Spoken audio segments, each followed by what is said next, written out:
So what should one make of Prime Minister Benjamin Netanyahu directly addressing the people of Iran? Has Iran's response so far, including after the killing of Ismail Haniyeh, been rather muted? And what next? Is Israel all set for a ground offensive in Lebanon? Let me get you our experts on the show. Dr. Saeed Ghassem is a senior Iran specialist who joins us from New York. General Syed Atta Hasnain is an expert on West Asian military operations, and Group Captain Augustine Vinod is a former fighter pilot on air operations that have been undertaken by Israel.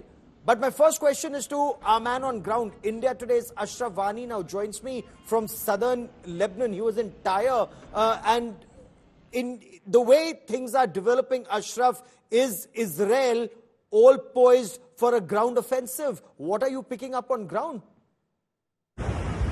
There are reports for last many days that Israel is building its military power on the borders in the South Lebanon, and they have moved some of the armored vehicles as well as the tanks from the Gaza border, and they are already in place on their northern border. Now, the reports by the sources, what we are getting from Syria is that this can be possible on the first anniversary of the Israel-Hamas war, which started on the 7th of October 2023. And there may be another surprise when on the same day IDF will make ground invasion into Lebanon. Ashraf, stay with me. Interesting you should say that. Dr. Saeed Ghassem, the 7th Brigade of the Israeli Defense Forces is believed to be carrying out some military maneuvers at the Israel-Lebanon border. Sir, we are told that there are 2 more reserve brigades that have been brought in. Will Israel enter Lebanon on or around the first anniversary of the Hamas attack? Will it be, in your appreciation, will this attack, if at all, happen in days or weeks or months? Look, the UN was supposed to safeguard the area below the Lithuanian River. They haven't done it for years. Hezbollah is using that area to attack Israel constantly. And Israel has been demanding the UN to do something about it for years. They are not doing it. And after October 7, you have like thousands of Israelis who are living in the northern Israel. They have to evacuate their houses. They live somewhere else for months now. And Israel should do something about it so these people can come back to their houses. And what Israel should do is to neutralize the Hezbollah's capacities in that area so these people can come back to their house. So in your appreciation, is Israel going to go into Lebanon? It's not if, but when. And will that Litany River then be the buffer zone? It'll try and push Hezbollah to the other side? I think that has been the plan for a long time. They haven't done it before because they needed to take care of the Hamas. Now that the Hamas situation is neutralized to a certain degree, I think they are going to do that. Okay. General Hasnain, Israel appears to be on top of the situation, having decimated both Hassan Nasrallah and the top leadership of Hezbollah, and perhaps even the tactical leadership, if indeed those pager attacks, they haven't claimed it, but they've been carried out, if indeed, by Mossad. Now, does it make sense for Israeli ground forces to now move in and push home that advantage? Will ground operations take place in days or weeks, in your military appreciation? Thank you, Gaurav. In my military appreciation, I entirely endorse what Dr. Saeed just said. You see, it's important that there are almost 90,000 people from the Israeli northern settlements who are displaced from their homes. They have to go back. And if Mr. Netanyahu wants to take advantage of the situation, he needs to do something to make sure that his political future is also dictated by this aspect. So like in 2006, 12th of July 2006, the Israeli army the IDF had gone in up to a limited extent. The option is to go deep. If you go deep, you are going to get inextricably involved in this war, which will not see an ending for a long time. But to have limited options, to go up to the river, to create an exclusion zone so that the Hezbollah does not have the option of being able to fire its short and mid-term missiles, mid-range missiles and rockets into this area. That should be the larger aim militarily, the way I look at it. Okay. And Group Captain Vinod, if you were to look at air power, is there absolutely no threat to Israeli Air Force? Almost it seems across the region. They bombed Houthi bases in Yemen more than 2,000 kilometers away. They have complete air dominance in your appreciation? Absolutely. In fact, as a DS in College of Air Warfare, I've been saying this. If you don't put your money on air defense, then you might as well write off your country. Because with such a formidable Air Force that Israeli Air Force, like the Israeli Air Force supported by none other than United States, Germany, and to some extent Italy, as per Sipri's report, if you don't have at least the defenses in place, then you're as much as handing over the country on a platter to the opposing country. I mean, we look at the impunity with which F-15s, which has such a large radar cross-section.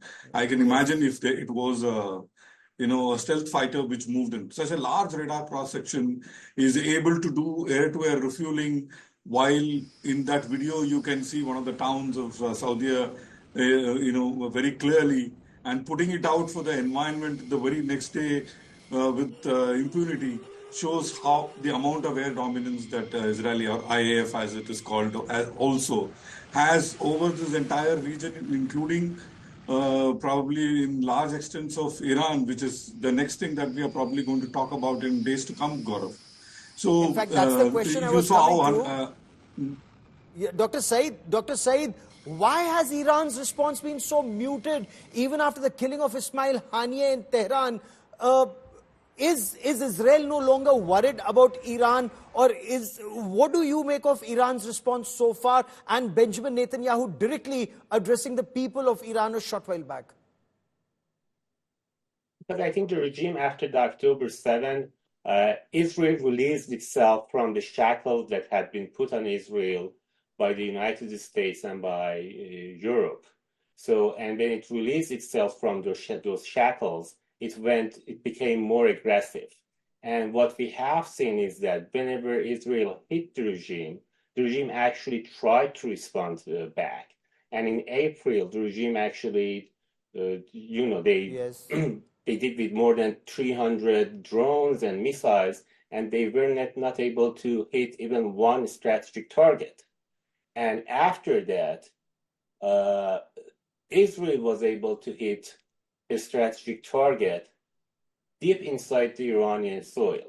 So that shows that the regime's missile program, which they spent billions of dollars on it, is really not very useful in hitting Israel in a way that it imposes huge cost on Israel.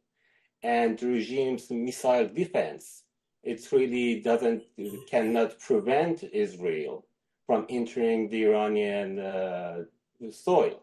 So the regime is in a very strategic impasse.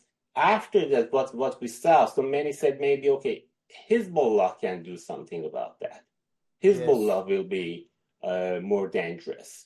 And we now see that after a week that Israel had been really battering and shattering Hezbollah, Hezbollah has not been able to have any significant response. So to answer your question briefly, the regime really cannot do anything significant. So that's why we see they are quite silent. What they want now, I think they know that everyone understands that they cannot do anything. So what they hope now is that the West, the United States, Europe, can somehow prevent Israel from doing more. So over time, they can actually build their nuclear weapons, because the only way that their missile program is of any use right now is if they have nuclear weapons. And there is no way Israel will let them make or complete that nuclear weapon, given the number of covert attacks that have taken place inside Iran, neutralizing their nuclear scientists, as you know better. But General Hasnain, is Iran not in a position to respond directly? Will it only respond through proxies? And as Dr. Saeed was pointing out, the most powerful proxy, Hezbollah, looks very, very weakened today. See, Gaurav, we all understand that Iran's entire doctrine and concept of war has been proxy warfare. And you yourself very correctly have just assessed the proxy on which Iran was depending all this time, Hezbollah, has been taken out, diluted to a great extent, virtually neutralized. Secondly, the sanctions have had much more effect on Iran than most of us can actually appreciate.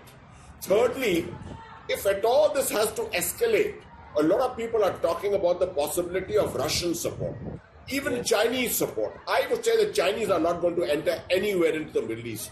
The Russians have got a problem on their hands already in Ukraine. So Iran virtually is on its own. At this time, this is the time when it is the weakest, because ideologically it is also at odds with itself, with a type of a reform movement which is already being undertaken by the new government there. So as such, I'm not sure whether this is the most opportune moment for Israel to actually strike Iran. But definitely a great deal of psychological warfare, good diplomacy will ensure that Iran remains isolated, not in a position to be able to extend its reach anywhere into the areas of its interest. Okay. Group Captain Vinod, but there is one aspect here.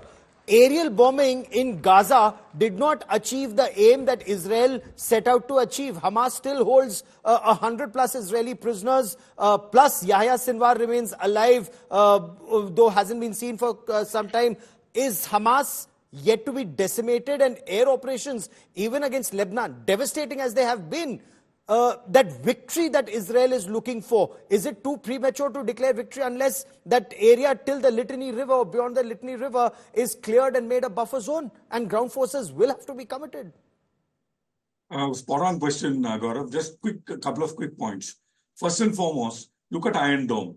Iron Dome did its job and did its job well. Imagine if Iron Dome didn't do its job, we would be seeing lots of Israeli bodies on the ground. Israeli people would be running for cover today. So that is the point. You have to have a very strong air defense. And that is the bottom line. That is the only way you can save your country, whether it is rocket, whether it is missile, whether it is drones, whether it is ICBM, MIRV, you name it. You have to have an air defense. And that is what this war has taught us. Second, I've been saying this for a while, including in your channel. 3/4 of the Hamas is under the ground. What you see on top of the ground is not the Hamas. It is most probably the moving forces, or, sticking my neck out and say this, is the cannon fodders which Hamas is known to use, which is unarmed civilians. And most importantly, not all the people whom Hamas abducted have been found. Until they are found, whether dead or alive, Israel will keep at it till they find the last man, or at least so, Dr. Saeed, I want to understand from you, there were reports of some protests against President Pezeshkian in Tehran today. The supreme leader, Ayatollah Ali Khamenei, apparently has been moved to some safer location. It appears Iran, instead of being on the offensive, is either scared or on the defensive. It's hiding its leaders perhaps from the next Israeli attack. So is Iran in a disarray? Are the president and the supreme leader not on the same page? I don't think so. I think and I believe now. Okay. I think the president. The president in Iran is more like an executive assistant to the supreme leader. The supreme leader makes all decisions, but the regime is quite weak. It's illegitimate. The elections have been boycotted for many years now. There have been 3 waves of very widespread protests, each time in more than 150 cities and towns. Each time the regime had to kill more than thousands of people, arrested more than tens of thousands of people. So the regime knows there will be another wave of widespread protest.